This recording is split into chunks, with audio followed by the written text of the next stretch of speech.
Michael, we're going to start off this episode with some very important fashion news. As you know, because you know way too much about my sartorial preferences, I've been wearing AG jeans since the brand's inception. Well, it turns out that was 20 years ago, and for the past 2 decades, AG jeans has been dominating the world of premium denim, crafted with quality and destined to be worn every day. AG Jeans Basic Essentials collection nods to that heritage and employs several knit techniques to craft garments that are both sophisticated and extraordinarily durable. This fall, AG Jeans has introduced the latest incarnation of the Basic Essentials program with its French Terry collection, specially knitted by the brand to ensure comfort and style. If you spent most of the pandemic in sweats and you aren't quite ready to give them up, the French Terry collection is perfect for you. The Basic Essentials collection also offers loads more style with jersey knit tanks, tees, polos, crews, and pullovers, as well as a smart collection of ribbed knits. Check out all the colors and styles at agjeans.com.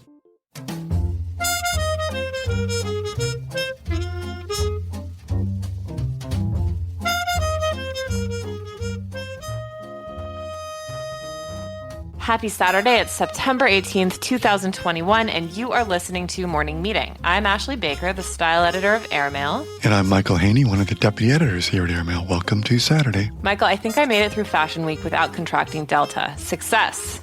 Wow, that's a different world if that's usually be like, what did I get in my swag bag, or, who did I end up going home with? How drunk did I get? But the bar now is, did I survive Delta free? Yeah, totally. I used to care a lot about my seat at Marc Jacobs. Now it's like Marc Jacobs didn't even have a show, and I was a little concerned about getting Delta. I did not. There were some fun times to be had by all, but it felt like a very different season here in New York, at least at Fashion Week. Everyone was kind of tiptoeing back into the world again, bringing out their craziest outfits, but keeping their distance. It was very curious. I've enjoyed reading all of the fashion criticism, from Vanessa Friedman and the likes about how they're making sense of all of this. But what we saw on the runways was apparently, did you hear the gossip? This is awful, but I'm going to repeat it, that Anna Wintour was not happy with the shows and that she was sending emails to designers. Should I be repeating that? I read it in Deux Mois. All right, I'm just going to bring it out here.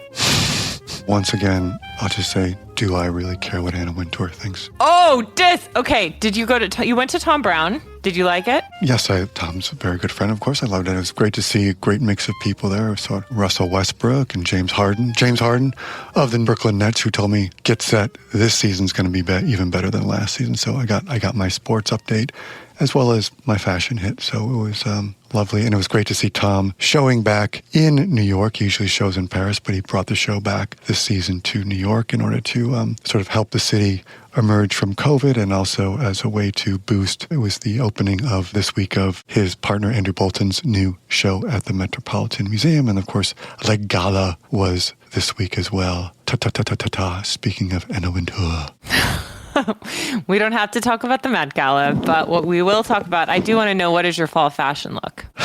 Are you breaking out the fancy sneakers or the ugly grandpa sneakers for fall? Yeah, you know me, just big Balenciaga clodhoppers.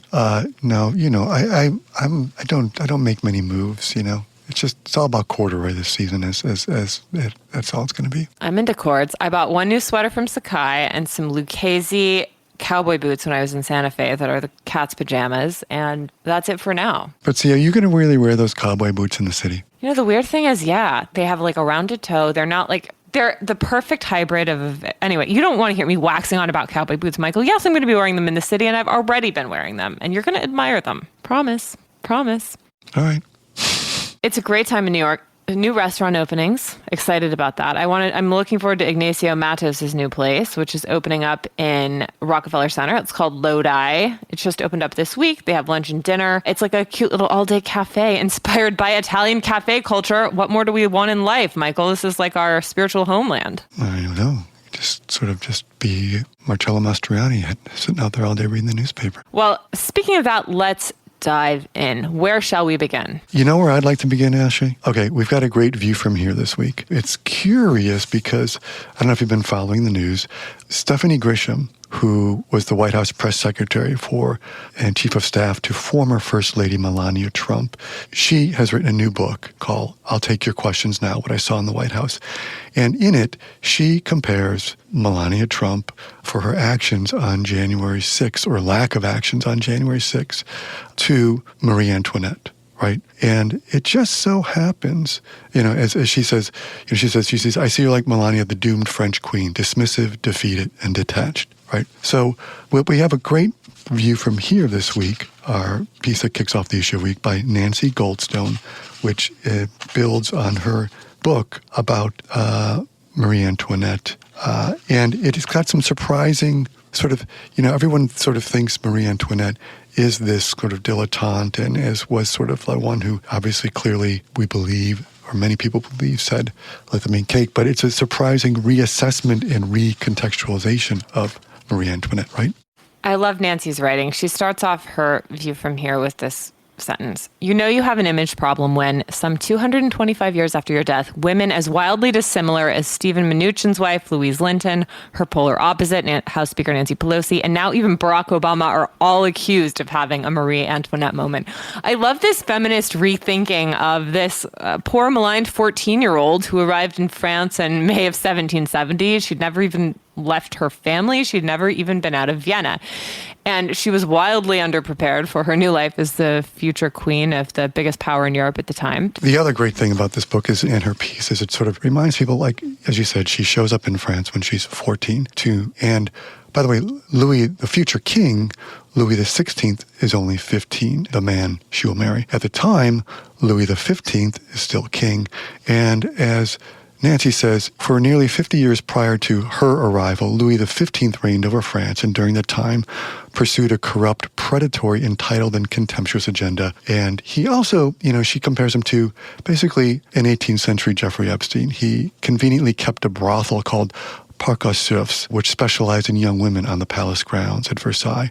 So when he dies in 1774, Marie Antoinette is 19, Louis is 20. They assume the throne, but they're woefully unprepared. Not only that, you learn later that Louis XVI basically was on the autism spectrum disorder. And so then you consider what Marie Antoinette is up against. He's Louis XVI's ministers, sort of figure out how to manage around the king and get the politics they want passed. And so maybe we shouldn't put too much blame on Marie Antoinette. And as Nancy also says, even the infamous let them eat cake remark attributed to the queen, there's really absolutely no evidence she ever said this. So a great, as I say, recontextualization of Marie Antoinette and maybe the insult that comes along with being called that. Yeah, exactly. The propaganda machine was alive and well, even in the 18th century. You know what I would say about the let them eat cake remark? It's an example of let them eat fake news. Fake news, not just a recent development. Okay,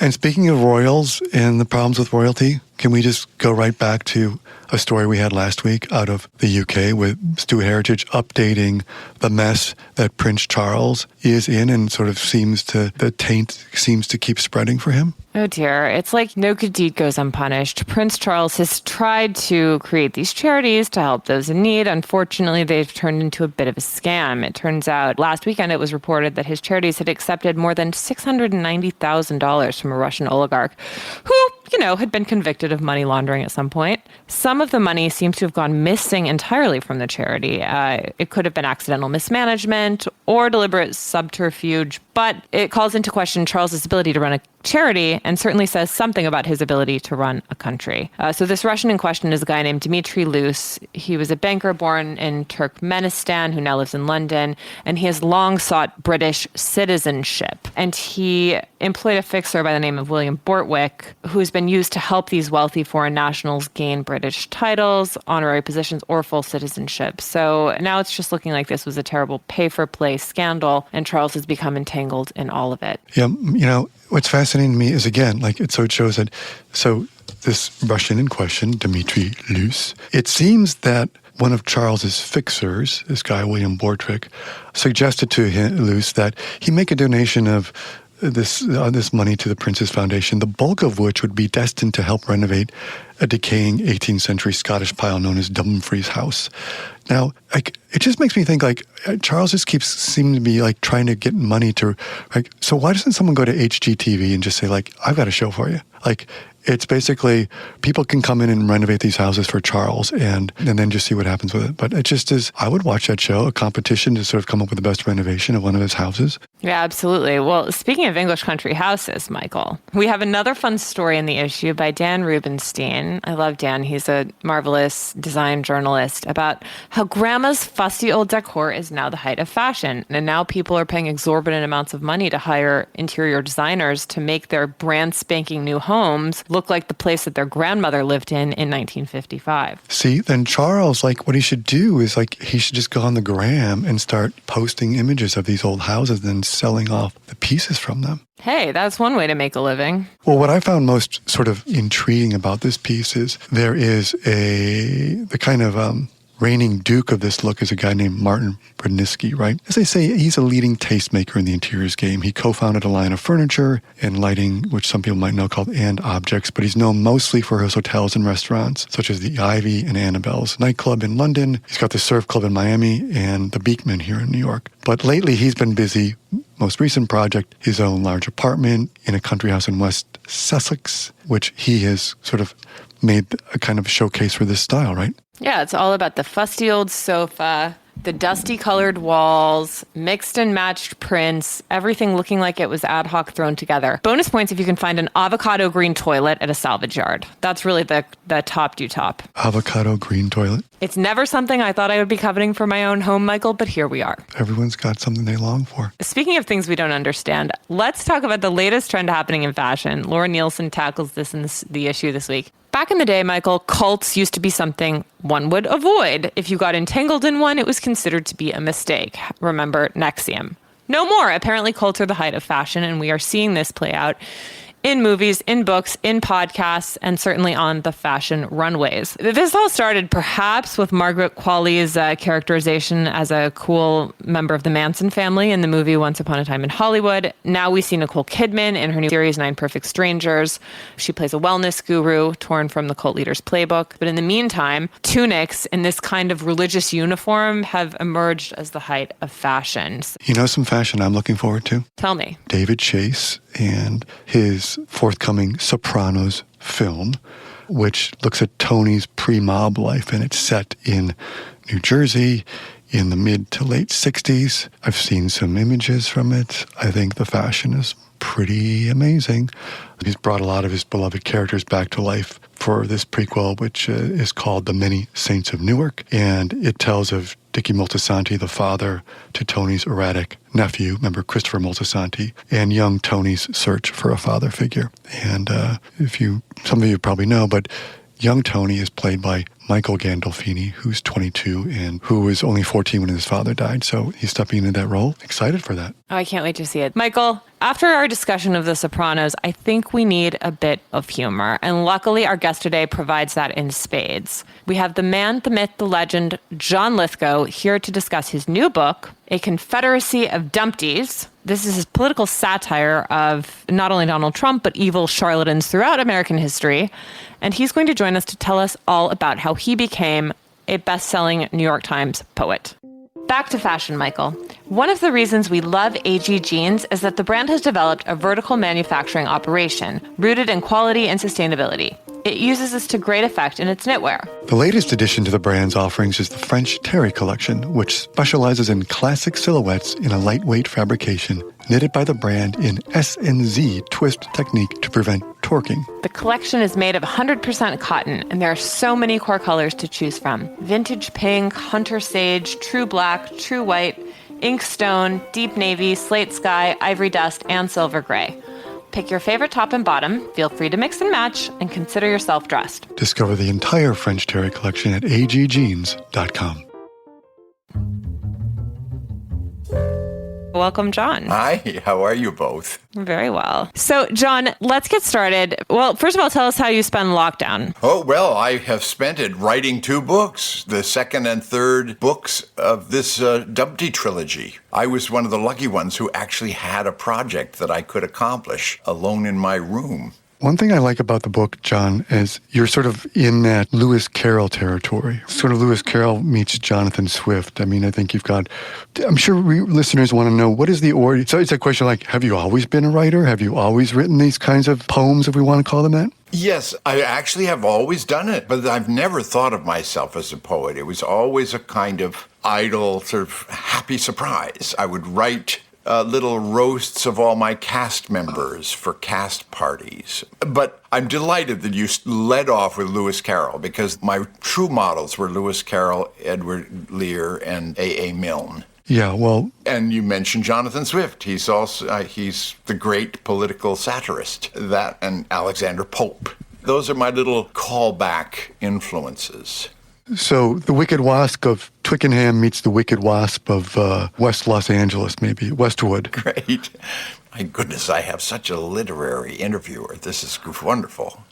John, can we talk about sort of the inception of this project and the song that you wrote about Michael Flynn and how that led you down this path of exquisite satire? This is not something I ever thought I would do. I tend not to be sort of front foot politically. I have my politics, but I tend to keep them to myself. A little bit of ambivalent about parlaying celebrity into political activism. But Oscar Eustis of the Public Theater in New York, where I've worked many times, he asked me to perform in a gala in Central Park in 2017. And that particular year, they used the gala to pay tribute to all the musical theater successes they'd had, like Hair, Chorus Line, Fun Home, Hamilton, with numbers from all of those shows. And they asked me to sing the Major General song from Pirates of Penzance, a Gilbert and Sullivan opera that they'd had a big hit revival of in the 70s, to sing the famous Major General song.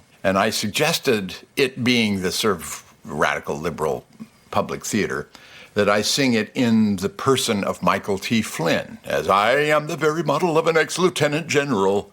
I've information, vegetable, animal, and mineral. And they thought, sure. So that night, I came out on stage, completely done up as Michael T. Flynn in the year of his great downfall and sort of front page scandals, at which point I sang, "Then I can hum a fugue of which I've heard the music's din afore. There's never been a general the likes of Michael Flynn afore." And suddenly this audience of 2,000 people, they got the joke. And I had rewritten the third verse in the voice of Michael T. Flynn. "When President Obama made me head of all things clandestine, he realized he brought to life a governmental Frankenstein. But then I made a killing in a case of public pillory by shouting, 'Lock her up!' in my harangue opposing Hillary," etc. And this absolutely killed. It was the hit of the evening. All these liberal New Yorkers finally got a chance to laugh mercilessly at Donald Trump and company. And I described this event, just as I've described it to you, to my literary agent about a year later, when he bawled me out for not coming up with an idea for a book. And as I sang the song, he said, "There's your book." John, you started writing these in the weeks following the election in September 20, correct? Yeah. How much of this was therapy for you? How much of it was a relief that a new administration was in play? How much of it was sheer fun? It was a tremendous relief. Needless to say, the election result was a tremendous relief. But my publisher begged me. It had been a while since they'd had 2 straight best-selling political humor books, so they begged me to write a third. I said, no, no, no. And then I got the bright idea. Why not dispose of Donald Trump and write about what a relief it's been that we don't have to talk about him anymore, and then go backwards in history and pick out all of Trump's precursors from American history. I titled it A Confederacy of Dumpties, Profiles of American Scoundrels in Verse. And so began my lockdown research project, finding these extraordinary people, many of whom have been completely buried by history. History tends to embrace its heroes and do everything it can to sort of bury the memory of its villains.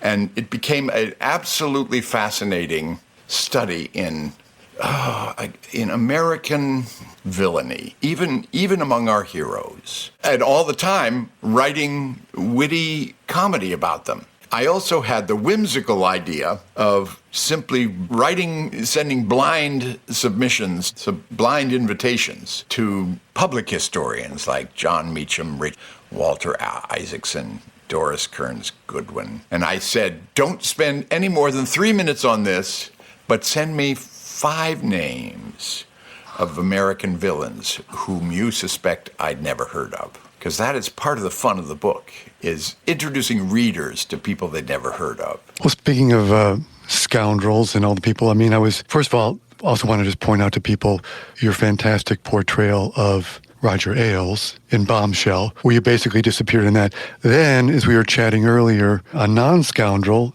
Churchill in The Crown. But I was super intrigued to see the news recently that you're going to be joining Leo DiCaprio and Robert De Niro in the Scorsese adaptation of Killers of the Flower Moon, right? Which is another fantastic, little known until now chapter in American history, but that's going to be quite a performance, I'm sure. Yes, I was absolutely thrilled to be asked to. It's a small role, a little 4-scene role toward the end of this extraordinary film, of this extraordinary book.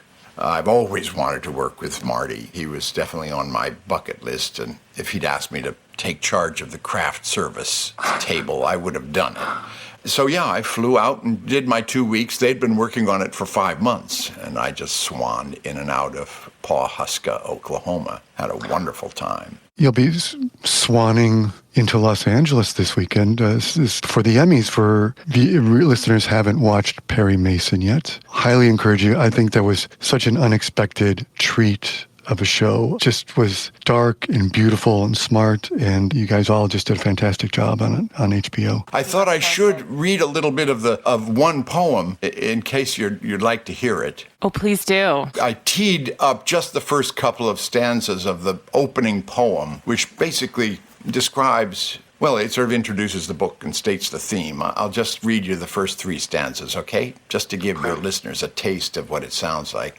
It's a prologue called Trumpty Dumpty Was Losing the Race. And it begins with the same satirical nod to Humpty Dumpty that begin the first 2 books. Trumpty Dumpty was losing the race. A scowl beclouded his bright orange face. Watching his margin increasingly widen, he raged at his nemesis, Sleepy Joe Biden. The turbulent years of the POTUS's reign had shortened his temper and addled his brain.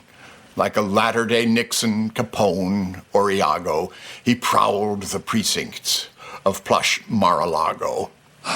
I won, he inveighed. It's a load of fake news. That nitwit's a loser, and I never lose.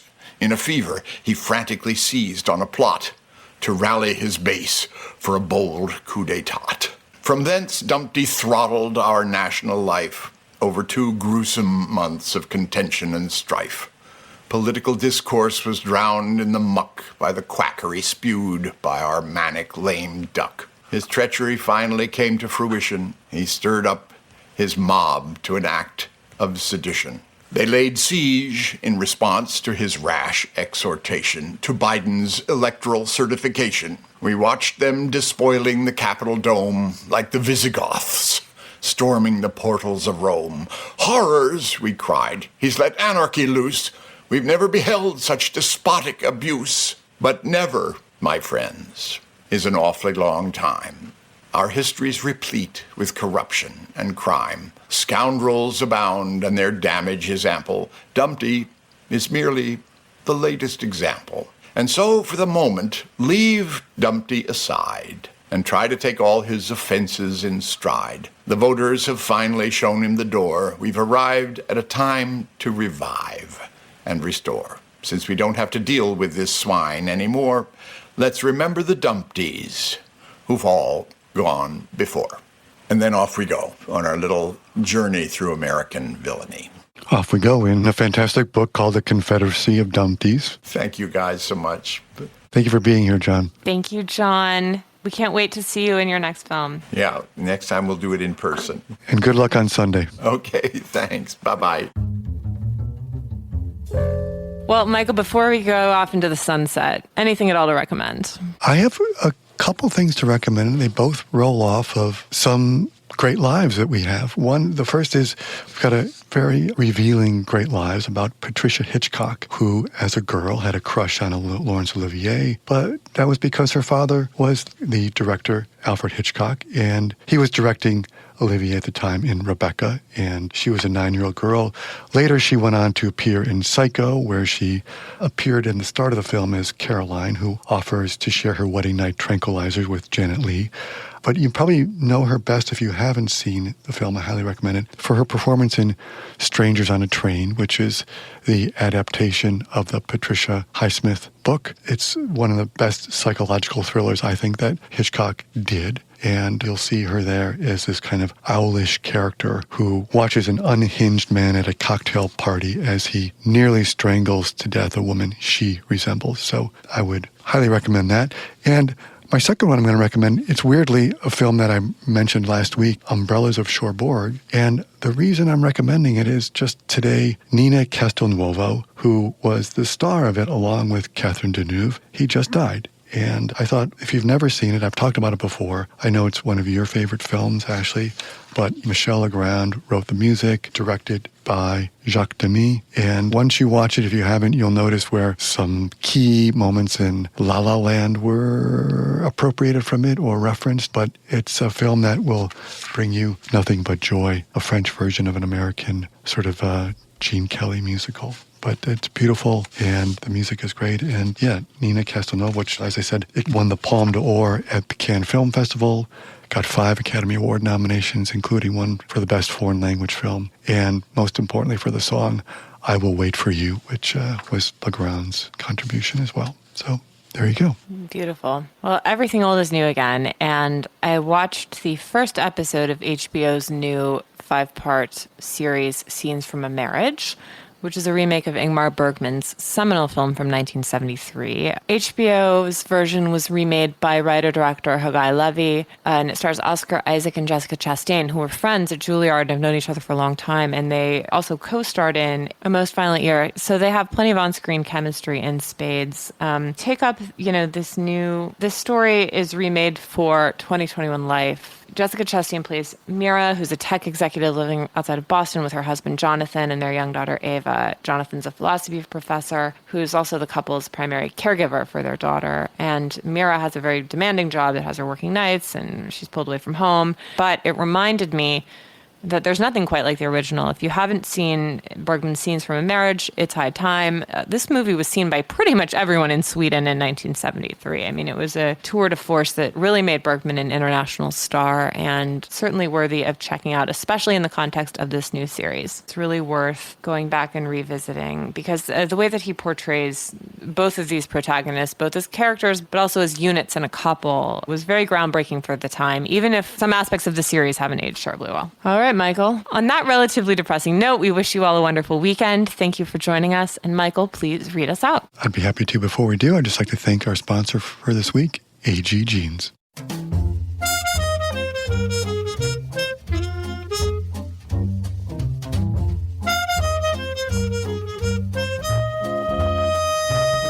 Morning Meeting is produced by Airplay Productions and edited by Jesse Cannon. Our co-editors are Graydon Carter and Alessandra Stanley. Our Chief Operating Officer is Bill Keenan, and our Deputy Editors are Nathan King and Chris Garrett. Our CMO is Emily Davis, and our Music Supervisor is Randall Poster. Our theme music is The Cute Monster by the Buddy Collette Quintet. A new edition of Airmail is published every Saturday, so please do subscribe and enjoy all of our stories on airmail.news, which we update every day. You can also find us on Twitter and Instagram at Airmail Weekly. We'll be back here next Saturday with another edition of Morning Meeting. In the meantime, be sure and subscribe at Apple Music or Spotify. But most of all, thanks for joining us.